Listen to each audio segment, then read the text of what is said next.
नमस्कार, मैं हूं Amod Shrivastava. Amazing thought, amazing message, amazing story के दिशा में एक और कदम। महान अब्राहम लिंकन के कुछ संस्मरण। अब्राहम लिंकन के पिता जूते बनाने का काम करते थे। जब वह राष्ट्रपति चुने गए तो अमेरिका के अभिजात्य वर्ग को बड़ी ठेस पहुंची।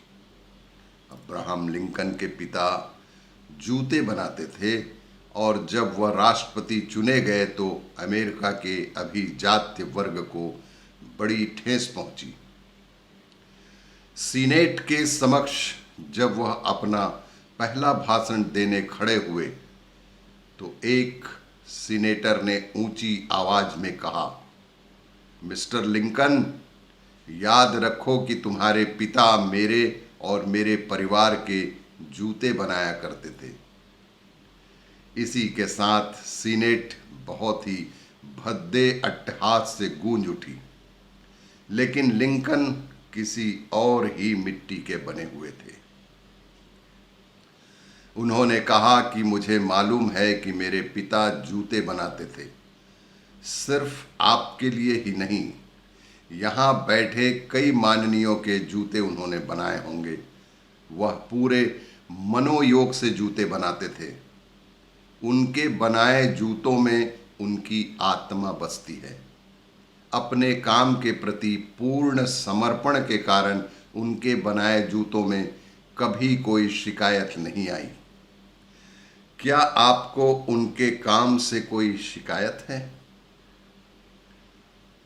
आपको उनके काम से क्या कोई शिकायत है?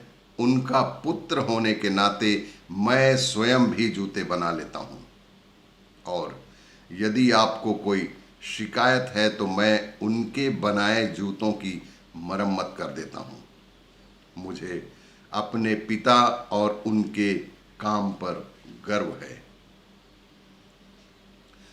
सीनेट में उनके ये तर्कवादी भाषण से सन्नाटा छा गया और इस भाषण को अमेरिकी सीनेट के इतिहास में बहुत बेहतरीन भाषण माना गया। और उसी भाषण से एक थ्योरी निकली जिसे कहते हैं dignity of labour. Dignity of labour, श्रम का महत्व। और इसका ये असर हुआ कि जितने भी कामगार थे उन्होंने अपने पेशे को अपना सरनेम ही बना दिया, जैसे कि cobbler, shoe maker, butcher, tailor, smith, carpenter, potter इत्यादि।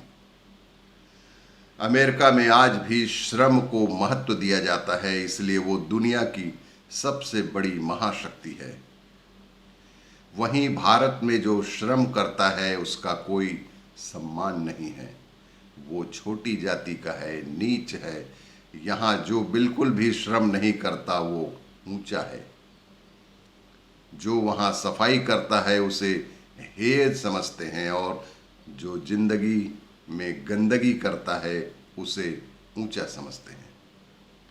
ऐसी गलत मानसिकता के साथ हम दुनिया के नंबर 1 देश बनने का सपना देख सकते हैं सिर्फ, लेकिन उसे पूरा नहीं कर सकते जब तक कि हम श्रम को सम्मान की दृष्टि से नहीं देखेंगे। जातिवाद और ऊंच नीच का भेदभाव किसी भी राष्ट्र निर्माण के लिए बहुत बड़ी बाधा है, और हमारा देश इन बाधाओं से भरा पड़ा है। इनसे आज बाहर निकलने की आवश्यकता है। और भी इसी तरह की जानकारियों, कहानियों के लिए देखते रहिए मेरा वीडियो। लाइक करें, शेयर करें और सब्सक्राइब करें। धन्यवाद।